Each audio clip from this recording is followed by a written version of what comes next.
Hi friends, నేను మీ పల్లవి everything cooking and craft. ఈరోజు వీడియోలో హెల్దీ వేలో వెయిట్ గెయిన్ ఓట్స్ ఎలా చేసుకోవాలో చూపిస్తున్నా.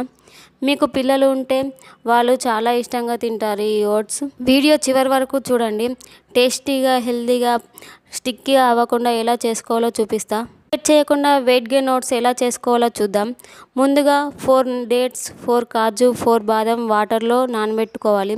మీకు టైం లేదనుకుంటే హాట్ వాటర్లో నానబెట్టుకోవచ్చు. ఇప్పుడు స్టవ్ మీద ప్యాన్ పెట్టి 1 కప్పు ఓట్స్ 2 మినిట్స్ వేపుకోవాలి. ఇలా వేపుకోవడం వల్ల ఓట్స్ ఉడికిన తర్వాత స్టిక్కీగా అవ్వవు, పంటికి తగలవు. ఇలా ఓట్స్ దోరగా వేగిన తర్వాత 1 cup water, 2 cups milk add చేసుకోవాలి.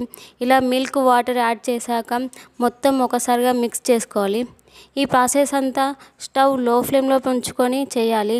లేదంటే అందులో లమ్స్ ఫామ్ అయ్యి అంతా గడ్డలుగా ఉండలుగా తయారవుతుంది. మార్నింగ్ బ్రేక్ఫాస్ట్గా కానీ, నైట్ డిన్నర్లో కానీ ఈ రెసిపీ చాలా బాగుంటుంది. సింపుల్గా, హెల్తీగా తయారు చేసుకోవచ్చు. స్టవ్ లో ఫ్లేమ్లో ఉంచుకొని 2 to 3 మినిట్స్ కలుపుకుంటూ ఉండాలి. ఈ కన్సిస్టెన్సీ వచ్చాక 3 టేబుల్ స్పూన్ షుగర్ వేసుకోవాలి. షుగర్ కానీ, బెల్లం కానీ 3 టేబుల్ స్పూన్ సరిపోతుంది. మరీ అంతకంటే ఎక్కువ వేస్తే ఆ ఓట్స్ టేస్ట్ స్వీట్గా వచ్చి ఎక్కువ తినాలనిపించదు. షుగర్ వేసిన తర్వాత 2 to 3 మినిట్స్ కలుపుతూ ఉండాలి. ముందుగా నానబెట్టిన డ్రై ఫ్రూట్స్ను మిక్సీ పట్టుకోవాలి. నచ్చితే కోర్స్గా మిక్సీ పట్టుకోవచ్చు. మధ్యలో పంటికి తగులుతూ ఉంటాయి. లేదంటే పేస్ట్ లాగా చేసుకున్నా బాగుంటుంది.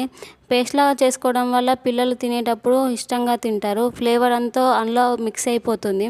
డ్రై ఫ్రూట్స్ పేస్ట్ వేసాక ఈ కన్సిస్టెన్సీ వచ్చే వరకు కలిపి స్టవ్ ఆఫ్ చేసుకోవాలి. ఈ కన్సిస్టెన్సీలో స్టవ్ ఆఫ్ చేసుకోవడం వల్ల చల్లారిన తర్వాత గట్టిపడదు.